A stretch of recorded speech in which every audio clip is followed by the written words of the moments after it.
નમસ્કાર ખેડૂત મિત્રો, હું કાવેરી સીડ્સમાં ચિંતનભાઈ પટેલ અને આજે નાર ગામમાં આવ્યો છું. દિનેશ કાકા આપણા ખેડૂત છે જેમણે કાવેરી કંપનીની ટીલું ડાંગર કરી હતી.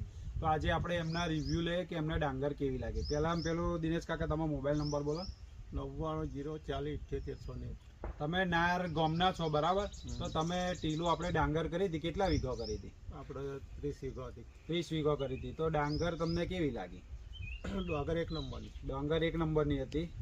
અને ઉત્પાદનમાં કેવું લાગ્યું? 60 થી 65 મણનો. 60 થી 65 મણનો. અને બજારમાં વેચવા ગયા તો ભાવ કેવું મળ્યું? બજારમાં ભાવ અને સ્ટાન્ડર્ડ ભાવ મળ્યો. નરી માર્યા વગર જ વેપારી નર્યું માર્યા વગર ડાયરેક્ટ ખેડૂતે વેપારીએ લઈ લીધી કે ભાઈ સારી જ વેરાયટી. વેપારી લઈ લેતા.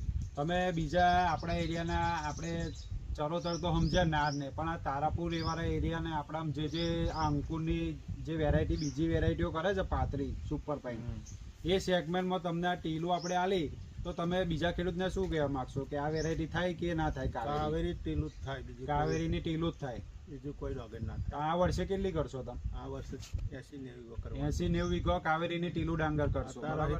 પાંચમા લઈ જ લેવાની. 5મા મહિનામાં ડાંગર લઈ લેવાની છે. તો તમે બીજા ખેડૂતને પ્રોત્સાહન કરશો કે કાવેરી ટીલું સારી છે એમ કરવાનું છે. ડોકરેલી તમારે ડાંગર વરસાદમાં પડી હોય નોમે નહીં પડી. એક છોડવત કો